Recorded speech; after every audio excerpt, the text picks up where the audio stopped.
the greatest underdog in baseball history. What if I told you that the greatest underdog story in baseball history was not about a kid from the streets making it to the show? What if I told you it was about a 35-year-old high school science teacher who had not thrown a pitch in competition in over a decade? A man whose dream had died, whose body had betrayed him, whose life had moved on, until a group of teenagers refused to let him give up. This is the story of Jim Morris, and it is the story I told my son when he said he was too old to start something new. Chapter 1. The Dream That Died. Jim Morris grew up in West Texas, a place where Friday night lights meant everything in baseball was the language of summer. From the time he could walk, Jim had one dream: play in the major leagues. He had the arm for it, a lefty with natural heat. By high school, scouts were watching. By college, he was throwing in the low 90s. The Milwaukee Brewers drafted him in 1983. This was it. The dream was real. But then came the injuries, shoulder problems, elbow pain, surgery after surgery. By his mid-20s, Jim Morris was done. Not by choice, by necessity. The dream that had defined his entire life was over before it ever really began. So he did what you do when dreams die. He moved on. He became a teacher, got married, had kids, coached high school baseball in Big Lake, Texas, a town so small it barely appeared on maps. And 4 years, that was enough, until it was not. Chapter 2. The Deal. By 1999, Jim Morris was 35 years old. He taught science during the day and coached the Big Lake Owls in the afternoon. The team was struggling. They had not won district in the school's history. But Jim saw something in these kids: potential, heart, a refusal to accept losing. One day during practice, he was throwing batting practice, and the kids noticed something. "Coach, you are throwing harder than you used to." Jim shrugged it off, but the kids kept pushing.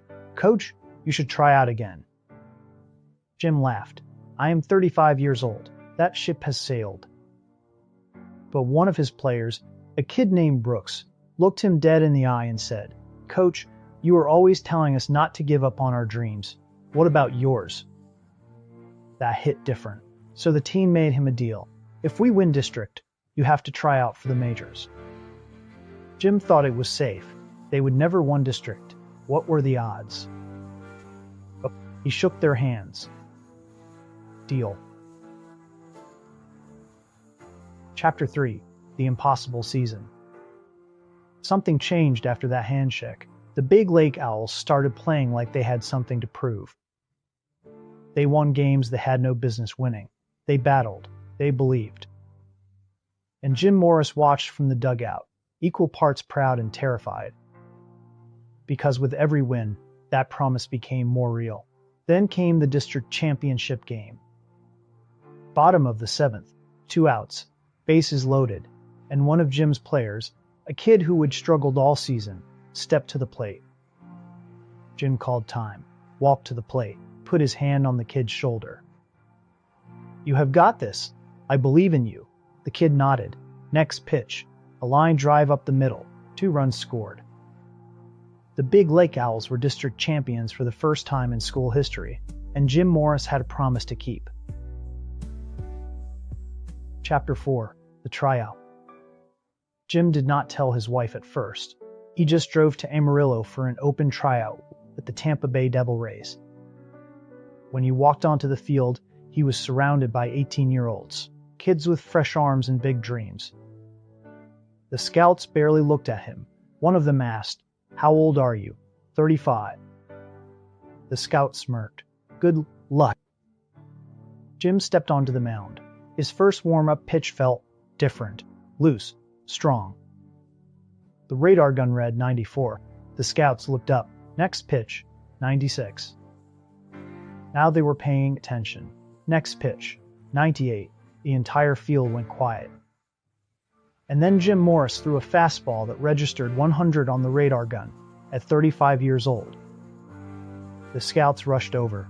"Where have you been?" Jim smiled. "Teaching high school." Chapter 5. The Call to the Show. 2 months later, Jim Morris was pitching in the minor leagues. His family thought he would lost his mind. His wife worried about their future. His kids did not understand why Dad was gone so much. But Jim had made two promises, one to his team and one to himself. He was not going to waste this second chance. Then came September 18, 1999.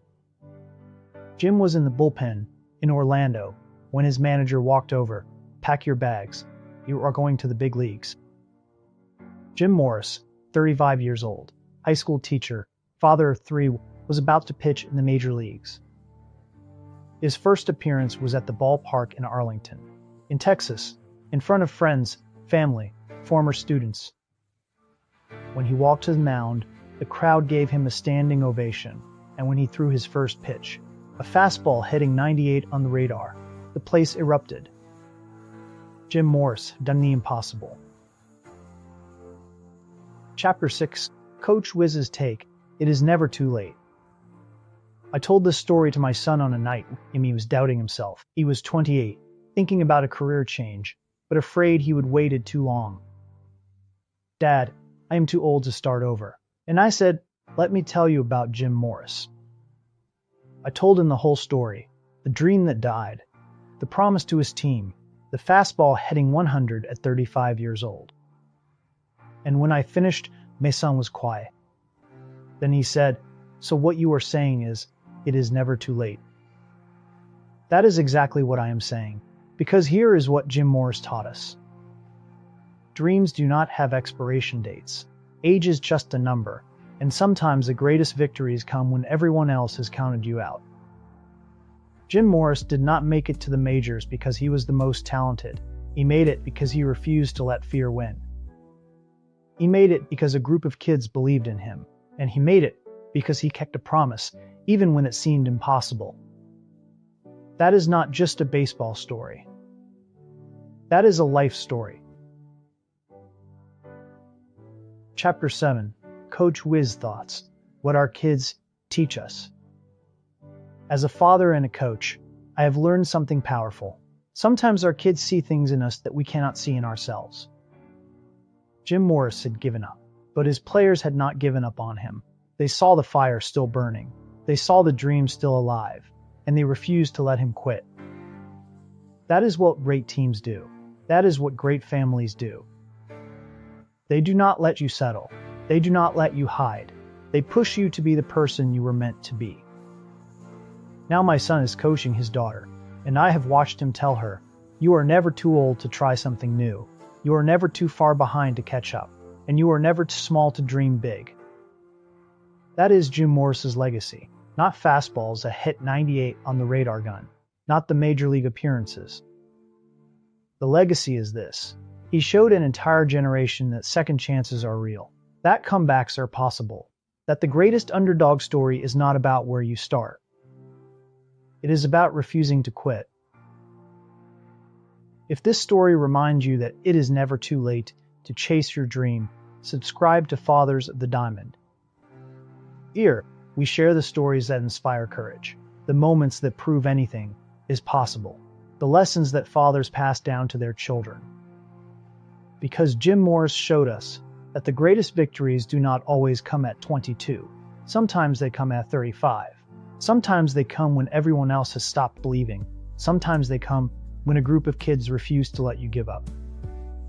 That is the game worth playing. That is the dream worth chasing. Thanks for watching, and subscribe to our channel for more baseball life stories.